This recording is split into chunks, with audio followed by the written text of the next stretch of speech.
Helix.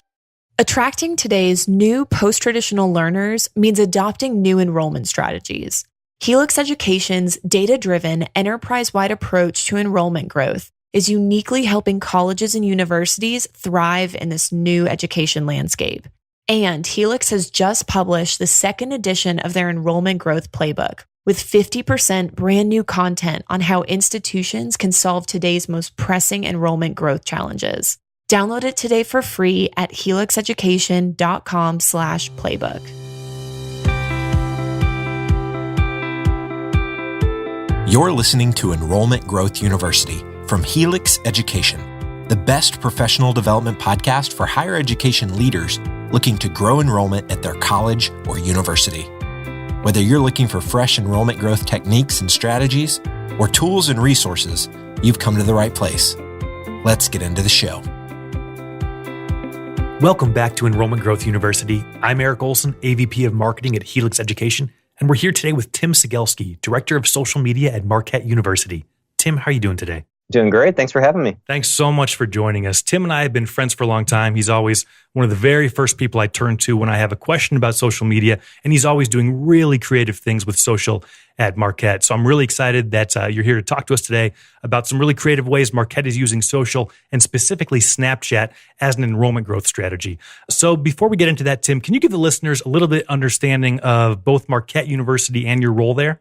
Yeah, so we are a Catholic Jesuit university in Milwaukee, Wisconsin. For those not familiar, most frequently confused with Marquette, Michigan, another Midwestern area named after Father Marquette, a Jesuit explorer. And I know this because we can see in Google Trends, every time we make the tournament, the NCAA tournament in basketball, you can see what searches are spiking and what related searches. So people are searching, where's Marquette College? Where's Marquette? I can tell everyone right now who are listening who aren't familiar, it's Milwaukee, Wisconsin, just 90 miles north of Chicago. And my role, I am Director of Social Media. I've been here almost 9 years. And on my very first day at Marquette, signed us up for a Twitter account. I thought this is the end all be all of social, and lo and behold, things have continued to evolve. And today we're on all the channels, including Snapchat. Yeah, let's talk about that, because you've always been first to these channels. I think Marquette's one of the very first in higher ed to embrace Snapchat. So talk a little bit about your decision to jump on that bandwagon, and let's talk a little bit about Father Marquette, that Snapchat channel. Yeah, so I mean, for a lot of people who kind of grew up in social, like myself, we experimented with these early tools like Twitter and Facebook and even MySpace before that. And so experimentation was normal to us, and we just kind of figured this out as we went. And when Snapchat came out, I was of a certain age. I think at that point I had one kid a second on the way, where I was too old for Snapchat. And so I didn't initially understand it. And there was a Medium piece that was written by a former student here at Marquette, talking about moving from this concept of disparagement and ridicule for things you just don't understand, and you just automatically assume, well, they're stupid because it's not for me, to one of curiosity and just trying to be like, okay, well, if this is popular, if people are, it may not be for me, but there's something to it. There's something here that is making it resonate with people. So I took that to heart and even turned to my interns and said, okay, I don't get it. This is my moment of being old. Please tell me why you like Snapchat, and can you even do some a leadership opportunity and write a paper about this and write a strategy document for why Snapchat is relevant for your generation, and what I can tell my bosses and other people who are coming to me that this is actually going to be a thing, and this is important for us from a strategic standpoint. So I think that was, I lose track of time, but that was probably about 3-4 years ago. And we've been on Snapchat and growing ever since. Tim, I think you bring up a hugely important point there. I'm similarly one who didn't get Snapchat, still don't, as much as some of my younger peers. But I think as marketers, we have a responsibility not to disparage, like you said. And even if it's not for me, we owe it to ourselves and our respective employers to at least understand why this is so deeply exciting and emotional to so many people. And even if it's not for us, we need to understand why it is for so many other people. I think that's really, really good advice. Talk to me a little bit about Father Marquette, why you decided to go with kind of that persona rather than the university for the account, and how Father Marquette interacts with your community today. So originally, Father Marquette, the namesake, Jack Marquette, who is this Jesuit explorer of the Midwest. He was a persona on Twitter and Instagram. Had his own accounts. I speak to him like he's, he's a real person. He's like, 380 years old. But, it allowed me, it was kind of a happy accident at first, setting up these accounts and then realizing almost like I was writing fiction. Like, the official, accounts for Marquette were the nonfiction, official accounts. And this one, even though it was under my purview, I could have more fun with it. It was almost like a character coming to life. And I think people, I saw people respond to that and just kind of understand that this is a different voice of the institution. This is like a friendly, goofy, grandfatherly voice that gave you a different view. And because historically, this historic figure was an explorer, it even allowed us to leave the confines of campus and explore Milwaukee and explore the region. And it was kind of this evolving strategy of like, okay, we can have this fun voice, but we can also explore and go beyond campus and show people what Milwaukee has to offer. We're right on the edge of downtown Milwaukee. And then it was a natural extension for Snapchat because Snapchat is really about the person. There's so many brands now on social media that it's easy to forget that social media was originally just about people. And Snapchat, when it was built, it was the same thing. It was about, taking selfies, showing yourself, showing your personality, showing your feelings and emotions. And that's a lot harder for a brand to do from a brand perspective. And I'm not going to do that for me on behalf of the brand. Yeah. That's a little bit too much of a leap for, I'm not the face of it personally. Yeah. But Father Marquette, we literally have a statue of Father Marquette, a mini statue that travels around and became the person that got the selfies when we were taking snaps. And then with the rise of Bitmoji, he now has his own Bitmoji.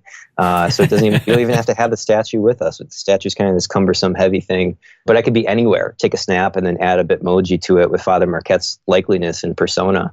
And all of a sudden, now it feels like Father Marquette's talking to you. This sort of friendly image from a, what can feel like an impersonal big institution. I love it. It's such a good idea. Yeah, Tim, I think when most people think about Snapchat, they're thinking, this is for the traditional student or even younger. How exclusive is Snapchat for the traditional student versus some of your other social channels? So, Snapchat really is, I tell people, it's for 25 and younger. There's definitely some give to that. And I saw maybe a year ago articles about how old people were flocking to Snapchat. I think that was a little just to see like what their teenagers maybe were doing or whatever. And I don't know if it lasted, but so far it really has, I think, persisted as this place for younger audiences, the kind of 18 to 25, 18 to 23. When I've been in focus groups with college students, they've kind of said the same thing is like, yeah, part of the appeal is like my friends are there, and it's like a place for us to hang out as opposed to like a place with my grandparents and parents and aunts and uncles to all hang out. So, people also forget that Facebook started as a place that was just exclusive for college students, and it was seen as this kind of young party scene. And that's obviously very much changed with grandparents being on there and being a very big demographic, an older demographic. So I think to surpass kind of just that one barrier of if Snapchat wants to grow, they actually are now called Snap Inc., and they're bigger than just the Snapchat app. They, I think last year rolled out these spectacles where you could take pictures with your glasses, kind of a trendier version of Google Glass. And I think that's where we're headed. As wearables, become bigger, I think we're in the very early stages of wearables and things that live in your house like a person, like Alexa and Google Home and all those sort of things. I can see Snap reaching older demographics and different demographics than just your 20-somethings and your teens with that route. We just haven't seen it yet. And it remains to be seen how they do with that. I love it. I think a lot of higher ed admins are often skeptical of social channels for anything more than just mere brand awareness. If they're looking at what's your ROI, Tim? How is this really helping us grow enrollment here? What's your response to something like that? So there's this thing, it's kind of the silly thing, this gamification thing in Snapchat called Streaks, where if you reply back to people more than 3 days, there's a little flame next to both your names, and then you've started a streak.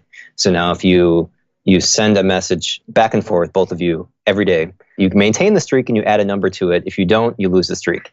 And this seems like a silly thing, but it's a big deal. It's an especially big deal to prospective students and young students.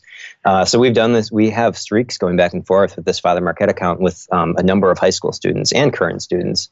But one anecdote I can share, which I think was really notable, is is a high school student who sent Father Marquette a message on decision day and said, "Hey, Father Marquette, I've made my decision on where I'm going to college." And I would like snap back. I was like, "And like, don't keep me in suspense." In Father Marquette, because he's French, he speaks he's a little French, so it's like mon ami and like that sort of thing. So sprinkle in like the limited amount of French I know for some color and character. And then she wrote back with both the Bitmojis, or snap back with both the Bitmojis, and said, "I've decided to come to Marquette." And then I celebrated and took screenshots and sent her back a message with celebrating Father Marquette. And then like shortly after that, on the 100th day of our streak, she was on a field trip with her friends and took a picture with all of her friends in the back of a bus on a field trip, and said, "Hey, today, Father Marquette, today's our 100th day of the streak." And you get like some special designation for that. And so like all of her friends and her were like celebrating with Father Marquette. I'm like, this is great. It's not just her, it's a social experience that she's sharing with all her friends. And so because of the demographic of prospective students, Snapchat is a extremely important channel. I think that's a really important reminder for us, that a great example of a student who was deeply connected with your social channels very early in the funnel. I think we often put a lot of emphasis on our website, making that first touch relationship some of our top level advertising, as well as the relationships that they develop with our enrollment coach.